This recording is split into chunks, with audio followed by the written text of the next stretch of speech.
যে উনি ওনার অভিজ্ঞতা থেকে বলেছেন যে এই যে বিচারের নামে বিচারকরা সেই বিগত সরকারের সময় বিশেষ করে যে স্বেচ্ছাচারিতার আশ্রয় নিয়েছে, আমরা যেটা সাবমিশন রেখেছি যে খায়রুল হক সাহেব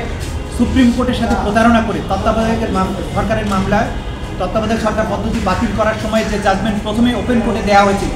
পরবর্তী সময়ে চূড়ান্ত রায়ের সময় সেই রায়ের অংশটুকু বাতিল করে দিয়ে সুপ্রিম কোর্টের সাথে প্রতারণা করেছেন। এই যে একজন বিচারক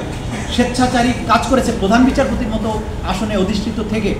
এই বিচারকরা গুরুত্বপূর্ণ মামলা ফেলে রেখে সরকারের ইচ্ছা অনুযায়ী অগুরুত্বপূর্ণ মামলাকে বিচারের জন্য নিয়ে আসা, কাউকে ফাঁসি দেওয়ার প্রয়োজনে সেই মামলাকে আগে নিয়ে আসা, রাষ্ট্রের গুরুত্বপূর্ণ অন্য মামলাকে পেছনে ফেলে দেওয়া, এই যে বিচারকদের স্বেচ্ছাচারিতা, এইটাকে রোধ করার জন্য একটা সাংবিধানিকভাবে অথবা আইনি একটা ব্যবস্থা থাকা উচিত বলে ট্রাইব্যুনালের মাননীয় চেয়ারম্যান এটা অভিমত প্রকাশ করেছেন এবং তিনি বলেছেন বিচার বিভাগীয় সংস্কার কমিশনের কাছেও তিনি অভিমত পাঠিয়েছিলেন। আমরা যখন সাবমিশন রাখছিলাম যে বিচার ব্যবস্থাকে এইভাবে ধ্বংস করা হয়েছিল এবং বিচার ব্যবস্থাকে ব্যবহার করেই বাংলাদেশের স্বৈরশাসন পাকাপোক্ত হয়েছিল, তখন তিনি এই কথাটা বলেছেন যে এই বিচারপতিদের অথবা বিচারকদের ব্যাপারেও সুনির্দিষ্ট বিধান থাকা উচিত যাতে করে তারা এরকম ভবিষ্যতে আর কখনো হতে না পারে।